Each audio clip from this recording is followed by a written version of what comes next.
السلام علیکم دوستانو، یو وار بیا ښه راغلاست. امید کوم چې روغ جوړ باستئ.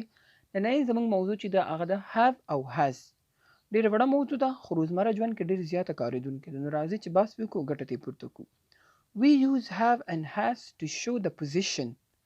دا موږ کاروو چې موږ ته ملکیت راوښیي. لکه د دې د وجې نه موږ کولی شو چې موږ یو څیز وپېژنو چې دا د چا ملکیت کې دی او د چا په ملکیت کې نه دی. مثال I have a book. زه یو کتاب لرم. د کتاب ملکیت ماته راښیي، نو آی سره به چې دلته have استعمالوئ. صحیح شو؟ بل he has a pen. هغه یو قلم لري. دلته he چې دی هلک او د سړي دپاره کارو. he singular د مفرد دی، نو موږ ورسره has ولګولو. she has a bag.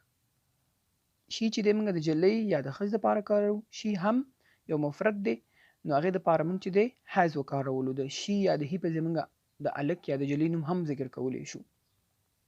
اوس اټ کې چې موږ کارو، اټ هم مفرد دی، اټ سره به هم has لګیږي، خو اټ د بیجانه یا د شیانو دپاره کارول کیږي. لکه یو قلم دی، هغه چې دی تور رنګ لري، نو موږ به څنګه وایو چې دا قلم تور رنګ لري؟ it has a black color. دا تور کلر چې دی یعنی دا قلم چې تور رنګ لري، دا تور رنګ چې د قلم ملکیت موږ ته راښیي. مثال you have a pen. دلته چې دی موږ یو کار کو، نو یو سره به چې دی have لګول کیږي. صحیح ده؟ یو یعنی ته یو قلم لري. وی ما سره په شمول د یو یا د نور کسان وی کارو. we have a good teacher. موږ یو ډیر ښه استاد لرو. دا موږ ټول دپاره د دې ملکیت موږ ته راښیي چې دا استاد زموږ دی، موږ ډیر ښه استاد لرو. بل مثال they have a car. مقابل کسان چې دوه نه زیات وي، دوه وي یا دوه نه زیات وي، هغې دپاره موږ دې کارو. او دې سره چې دا جمع ده، نو موږ به have کارو.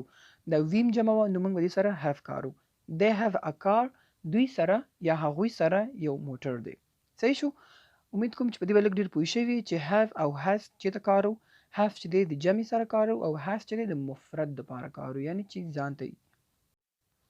ښه، اوس راځئ چې د نور مثالونه وګورو چې کوم ځای کې has او کوم ځای کې have کارول کیږي. صحیح شو؟ the girl او بیا دلته چې دی خالیګاه ده long hair. نو the girl has long hair. دا جلۍ چې ده اوږده ویښتان لري. دلته girl چې ده یو ده، نو دلته موږ has لګو. the boys چې جمع ده، نو موږ به have لګو. the boys have caps وایي خولیو ته. دا هلکان چې دي خولګانې لري. I سره موږ مخکې ویلو چې have به موږ لګو. I have a friend. زه یو ملګری لرم. the dog چې دی بیجانه دی یا سینګولر دی یعنی یو دی، نو موږ چې لګو the dog has a bone. دا سپی چې دی یو اډوکی لري. bone وایي اډوکی ته. my brother and I. دلته څو شو؟ دوه شو. my brother and I have a car. زه او زما ورور لرو موټر، یعنی زما او زما ورور موټر لرو. دا د نن ورځې درس دوستانو. has او have چې have د جمع دپاره او has د مفرد دپاره کارول کیږي. امید کوم چې تاسو پرې پوه شوي او د نور ویډیوګانو دپاره زموږ چینل سره ضرور سبسکرایب کړئ.